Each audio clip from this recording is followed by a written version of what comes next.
नमस्ते साथियों, मैं हूं अन्नपूर्णा वाजपेयी और आप सबका आर्य की पाठशाला में स्वागत करती हूं। और जैसा कि मैंने पिछले एपिसोड में आपसे बताया था कि मैं अपना शब्द भेद के जितने भी पार्ट्स थे, जो भाग थे, उनको पूरा ख़त्म कर चुकी हूँ। और अगला जो एपिसोड होगा हमारा थोड़ा बड़ा हो सकता है और उसको मैं पुनरावृत्ति के रूप में मैं आपको दूंगी, ताकि आप जो जिनका छूट गया है वो थोड़ा बहुत इसको मैं थोड़ा हल्का उसमें समझा दूंगी, ताकि आप उस चीज़ को समझ लें। और हमारे पिछले वीडियोस का भी मैं लिंक इसके साथ साथ दे दूँगी डिस्क्रिप्शन बॉक्स में, तो आप वहाँ पर जा कर के उस एपिसोड को आप वापस से क्लिक करके देख सकते हैं, समझ सकते हैं। तो चलिए हम आज पुनरावृत्ति शुरू करते हैं। हमारा जो शब्द शुरू होता है, शब्द भेद क्या होता है, जैसा कि मैंने आपको याद हो जब हमने पिछले एपिसोड में शुरुआत की थी कि हम शब्द भेद क्या होते हैं, जिनको अंग्रेजी में पार्ट्स ऑफ स्पीच भी कहते हैं।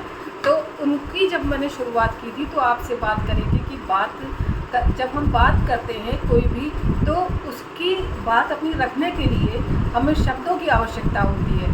तो जब भी हम कोई भी अपने मनोभाव रखते हैं तो वहाँ पर हमें शब्दों की जब आवश्यकता पड़ती है तो शब्द किस प्रकार बनते हैं, तो ये हमने आपको वहाँ पर क्लियर किया था कि शब्द किस प्रकार बनते हैं, तो शब्द किसे कहते हैं। तो यहाँ पर मैं क्लियर करूँगी कि शब्द वे होते हैं जो वर्ण के जुड़ने से, वर्ण अपनी आवश्यकता अनुसार हम अपने वर्ण को चयन करते हैं और उनको जोड़ करके जो भी बनता है शब्द, जो सार्थक अर्थ देता है, वो शब्द कहलाता है। जैसे जल, जल का अर्थ हुआ पानी, और पानी जो है, अगर हमें पानी चाहिए तो हमने संस्कृत का शब्द हुआ जल। तो अब जल जो था वो शब्द किस प्रकार बना, ये हम देख लेते हैं। जैसे जल, तो ज ला जल, ऐसे देखा जाए तो ज और ला जल जोड़ करके जल बन गया है। लेकिन जब हम संस्कृत को इसको तोड़ेंगे तो ज आधा हलंत वाला जा, फिर अ हलंत में, फिर ड हलंत में, फिर अ हलंत में, तो इनको जब हमने जोड़ा तब जाके ज और अ जोड़ करके जा बना, और ल और अ जोड़ा तब ला बना। तो ज और ल जब जुड़ गया तो जल बना।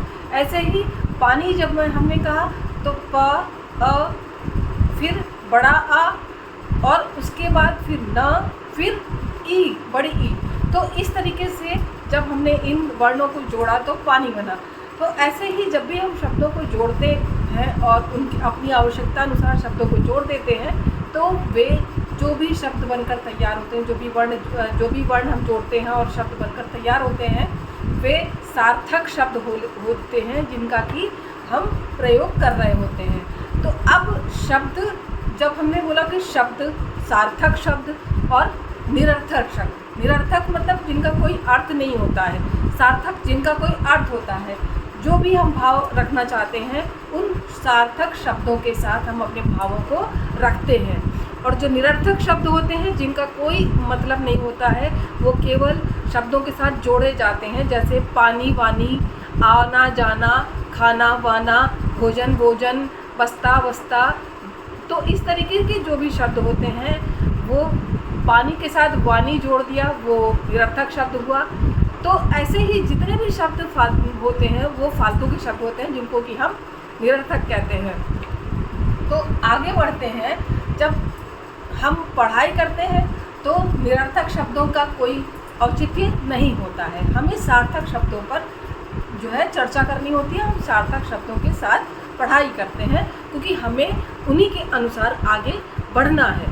तो अब हम आगे चलते हैं, जो कि भेद हमने पढ़ाए थे पिछले एपिसोड्स में, जिनमें कि प्रयोग के आधार पर और अर्थ के आधार पर हमने आपको भेद पढ़ा दिए थे। तो प्रयोग के आधार पर शब्दों को किस प्रकार प्रयोग किया जाता है, तो उनके आधार पर हमने आपको भाग बताए थे। कितने भाग होते हैं?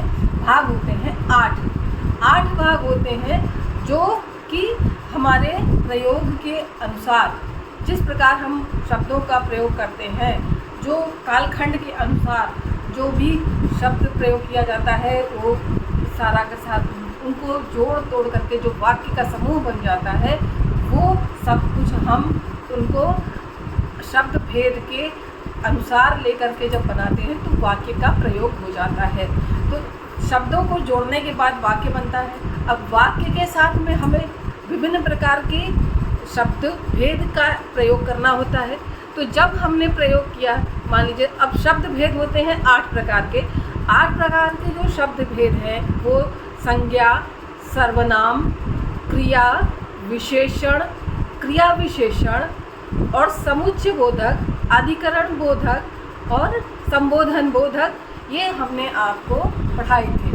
तो अब हम बात कर लेते हैं कि संज्ञा क्या है। संज्ञा वे हैं जिनसे कि काम का जिनसे कि जो किसी व्यक्ति का नाम हो, जो किसी जगह का नाम हो, किसी स्थान का नाम हो, किसी वस्तु का नाम हो, वे सब संज्ञा शब्द कहलाते हैं, जिनको कि हम कर्ता कहते हैं। जो काम को करने वाले होते हैं उनको हम संज्ञा कहते हैं। संज्ञा मतलब जिसमें जीवन हो और वो काम करने के लिए जिसको कि काम करने का कर्ता उसको हम मानते हैं, उसको हम संज्ञा कहते हैं।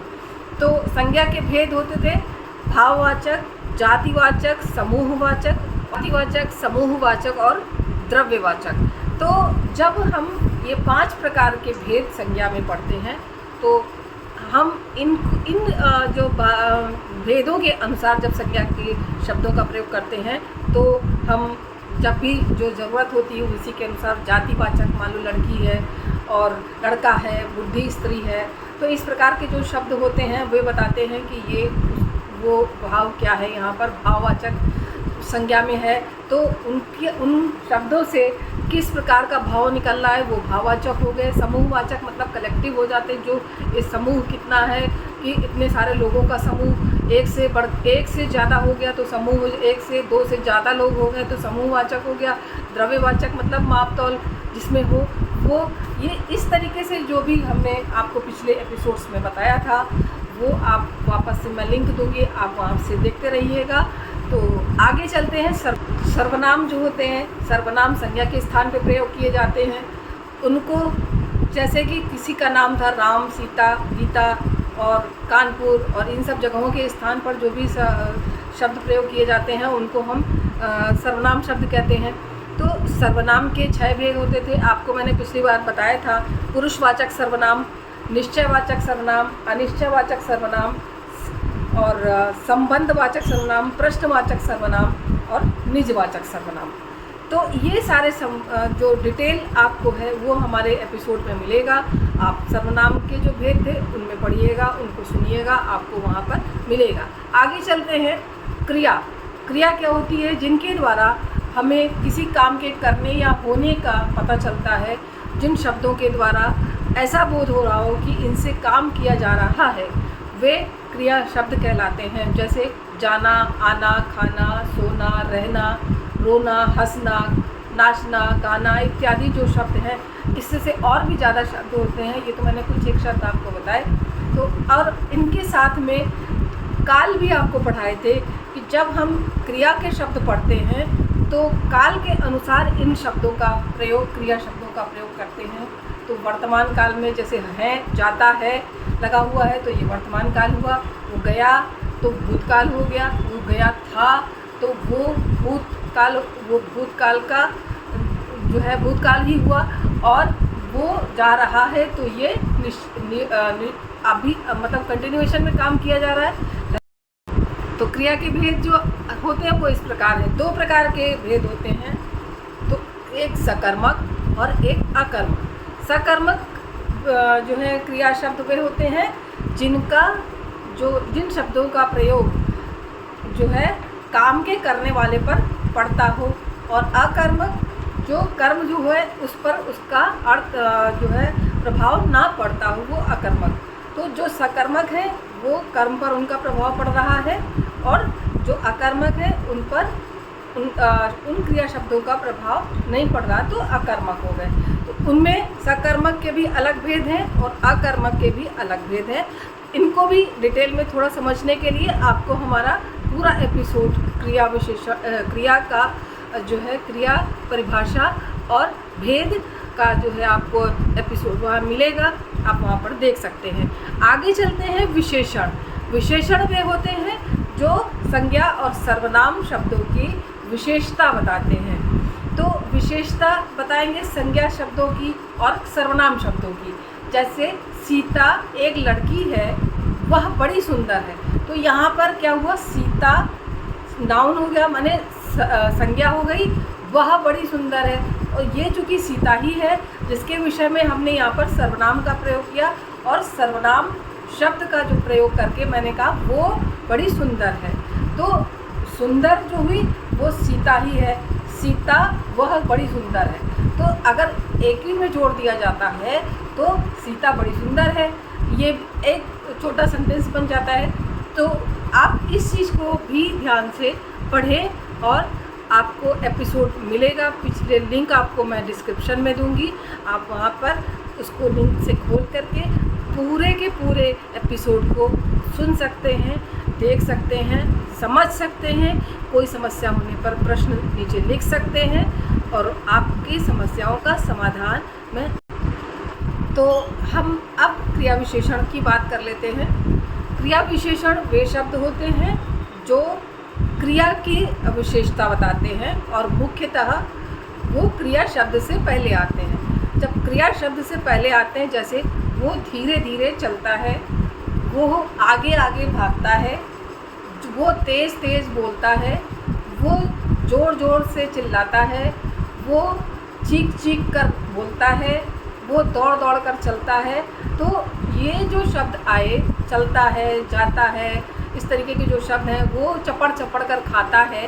तो खाना यहाँ पर क्या हुआ, खाता है। खाता है जो क्रिया थी उसकी विशेषता बता रहा है चपड़ चपड़ कर। तो जो शब्द आया चपड़ चपड़ कर, ये विशेषता क्रिया की बता रहा है कि खाने की उस जो खाने का उसका तरीका है वो ऐसा है। जो धीरे धीरे चलता है वो क्रिया जो थी क्या था, चलता है। चलना जो थी वो क्रिया थी और उसको जब बताया जा रहा है वो धीरे धीरे चलता है। तो धीरे धीरे जो विशेषता है, जो धीरे धीरे विशेषण है, वो क्रिया शब्द की विशेषता बता रहा है और ये पहले प्रयोग किया गया। तो सामान्यतः हम ये देखते हैं क्रिया विशेषण के शब्दों में कि हमें जो शब्द उसका विशेषण होता है क्रिया का, वो पहले क्रिया से पहले अक्सर लगाया जाता है और उनको हम क्रिया की विशेषता बताने वाले शब्द मानते हैं। आपको हमारे एपिसोड में मिलेगा क्रिया विशेषण की के भेद और पूरी जानकारी। आप हमारे एपिसोड को देखेंगे, पूरा लिंक आपको मैं डिस्क्रिप्शन में दूंगी और आप वहां से देख करके समझ लीजिएगा। और उसको ना समझ में आने पर, कोई भी प्रश्न होने पर आपके इन प्रश्नों का समाधान अवश्य मैं करूंगी। अभी मैं जहाँ तक समझ रही हूँ कि काफ़ी लंबा वीडियो हो गया होगा, तो मैं आज क्रिया विशेषण तक ही आपको बताऊंगी। नेक्स्ट एपिसोड में आपको मैं आगे के जितने 3 हमारे रह गए हैं उन 3 को एक्सप्लेन करूंगी, आगे बताऊंगी और उसके बाद फिर हम आगे पढ़ेंगे, आगे की चीज़ें समझेंगे। उसके लिए तब तक के लिए जय हिंदी, जय हिंद। और मेहनत करते रहिए, पढ़ते रहिए। बिना मेहनत के कहीं कुछ मिलता नहीं है। मैं भी मेहनत करती हूँ, आप लोगों के लिए पढ़ती हूँ, तब आपके लिए वीडियोस बनाती हूँ। तो मेरी ये आपसे ज़रूर प्रार्थना रहती है कि आप हमारे वीडियोस देखिए, लोगों के साथ शेयर करिए, चैनल को सब्सक्राइब कर लीजिए। आपके फ़ायदे के लिए है, आपके लाभ के लिए ज़रूर से कहीं ना कहीं काम आएंगे।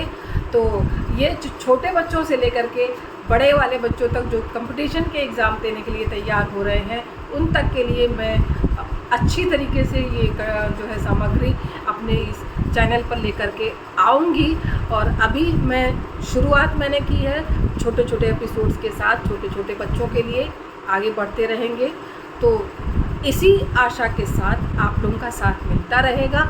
मैं ऐसे ही आपके साथ वीडियोस लाती रहूँगी और फिर मिलेंगे नेक्स्ट वीडियो में और इसी को लगातार ख़त्म करते हुए आगे मिलेंगे। तब तक के लिए नमस्ते, bye bye and take care.